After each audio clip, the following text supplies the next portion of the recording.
അല്ലാഹു സുബ്ഹാനഹു വ തആല നമുക്ക് വേണ്ടി കാത്തിരിക്കുക. പെങ്ങളെ, പൊട്ടിക്കരഞ്ഞുകൊണ്ട് ഇന്നേ വരെ ഒന്ന് പൊട്ടിക്കരഞ്ഞിട്ടുണ്ടോ?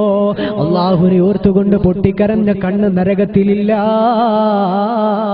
ഒരുപാട് മഹത്വമുള്ള, അല്ലാഹുവിലേക്ക് അടുക്കാൻ പറ്റുന്ന, ഒരുപാട് കൂലി കിട്ടുന്ന, നിന്റെ സകല പ്രയാസങ്ങൾക്കും മറുതി വരുത്താൻ പറ്റുന്ന അല്ലാഹുവിന്റെ മുമ്പിൽ പൊട്ടിക്കരയാൻ നീ മറക്കല്ല മോളെ. എന്റെ പ്രിയപ്പെട്ട ചെറുപ്പക്കാരാ, ഇന്ന് രാത്രി തന്നെ വീട്ടിൽ ചെന്നിട്ട് രാത്രി 2 മണിക്ക് 3 മണിക്ക് ആരും കാണാതെ വുളു എടുത്തുകൊണ്ട് പൊട്ടിക്കരഞ്ഞുകൊണ്ട് ഇലാഹിലേക്ക് കൈകൾ ഉയർത്തിയെന്ന് പറയടാ മോനെ.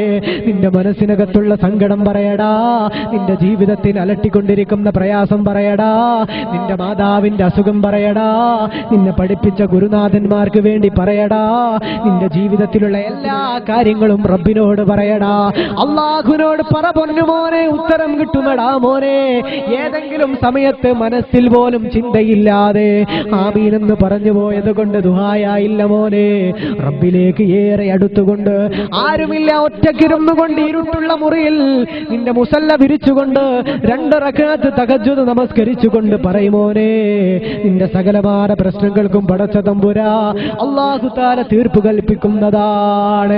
അല്ലാഹുവിന് ഏറെ ഇഷ്ടമാ പൊന്നുമോനെ.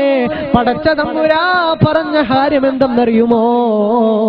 നിങ്ങൾ എന്നിലേക്കൊരു ചാണെടുത്ത ഞാൻ നിങ്ങളിലേക്കൊരു മുയം അടുക്കുമെന്നാണ്. അല്ലാഹുവിലേക്ക് നടന്നെടുത്ത അല്ലാഹു നമ്മിലേക്ക് ഓടിയെടുക്കുമെന്നല്ലേ.